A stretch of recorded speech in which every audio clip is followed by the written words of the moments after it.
Should I say good morning again? You've already said it twice. Wow, you do laugh at jokes. All right. This is going to go well. I'd like you to think for a moment back to when you were a kid, a teenager perhaps. And I want you to think about what you wanted to be when you grew up. Because of the size of the room, I won't have you necessarily shout things out, but raise your hand if your answer is fighter pilot, nurse, teacher, veterinarian, astronaut, physician. All right, good. So those are some of the standard ones. I think my favorite one was bacon tester. Somebody's got to make sure it tastes good, right? Now, what I'd like you to think about is through the course of your working life. Again, this could be from teenager all the way up till today. I want you to think about your favorite job. For how many of you is that answer to the second question the same as the answer to the first question? Like 5 of you. So there's a little bit of a disconnect there, right? Most of us don't get to grow up and be what we hoped to be when we were older. We didn't get to be astronauts. We didn't get to be physicians. We didn't get to be the nurse or the teacher, right? Some of us, a few of us get to do that, but for most of us, we don't. Like some people just end up being the night auditor at the Holiday Inn Express. And that's okay. Like my favorite job, other than what I do now, because that's just cheating, but my favorite job was working at a bagel shop when I was 18 years old. It was on Main Street in Salt Lake City, right next to the Salt Lake Tribune building when newspapers were still a thing. And every day at lunch, we would have lines out the door of people waiting to get their food. And it wasn't the work that I did. I mean, making a bagel sandwich is not necessarily the most engaging job I've ever had. But the reason that I loved it, the reason that I would have sacrificed for it, the reason that I stuck around after my shift was over to help or to hang out with the people that I worked with was because of the culture that we had. It's because of the leader of that team, the guy who owned the place, who treated us so well, who treated us like family. Whatever that favorite job was for you, and again, I'd love to hear what some of these jobs were, but for the sake of the size of the room, we probably wouldn't be able to hear you. So my guess, after having done this little exercise with thousands of people, my guess is that that favorite job was your favorite, not because it was necessarily the job that brought you the most money. Maybe it was, but probably wasn't. It was probably because that job gave you some sense of meaning. Some sense of fulfillment, something that you either were able to get out of it for yourself to make you better, or something that you were able to do for somebody else that made them better. Without that meaning, if we don't have meaning and fulfillment in our work,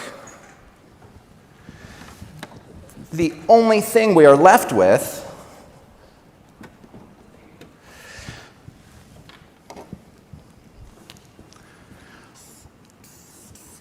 is results. We put a lot of time, a lot of energy, and a lot of focus around results, numbers, metrics, percentages. That's okay because those numbers, those metrics are important. Those are the things that allow us to see that we're making progress. They're the yardstick that see that we're moving toward the goals that we have. Individually, it's important to hit those results because often our jobs are dependent upon our being able to hit the goals and metrics and targets that have been set for us. As organizations, it's important to hit those numbers because that's how we keep the doors open. I get it. I'm not suggesting that we get rid of the results, that we get rid of the numbers. That would sort of be like taking a road trip and having no idea how far it is to our destination. That's just silly, right? We need to see those signs.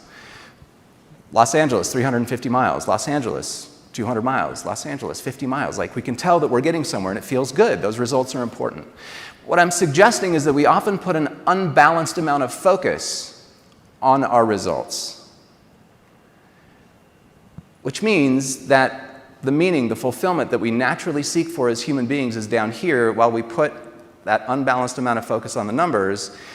and it just doesn't feel like it's supposed to, right?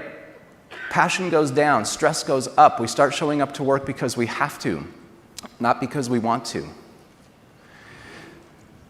There's a quote, and I've heard it come from a few different places, so I can't tell you exactly where it's from, but it says something like, to say that an organization exists to make money is like saying that human beings exist to eat food.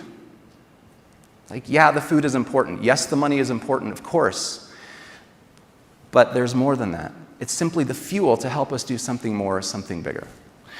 When we put an unbalanced amount of focus on the results, we will naturally take the actions that are required in order to achieve those results. And when we fall a little bit short, when we don't quite achieve the result that we're hoping for, the natural tendency that we have is to change our actions. We try to do something differently, implement new skills, behavior, technology, learning, whatever it is, to try to achieve the result that we've been tasked to achieve.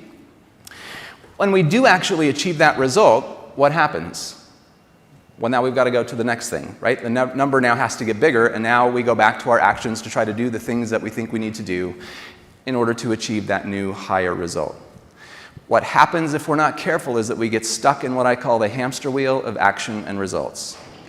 Right? We show up to work every day, we have the checklist, we have the to-do list, we know what we need to do to achieve the result, but there's just something missing. Right? Of course, the numbers are motivating in the short term, especially if our compensation is tied to those numbers in some way. But if that's all we're doing is hitting the goal and then going after the next goal, hitting that one, going after the next goal, hitting that one, eventually it just gets exhausting.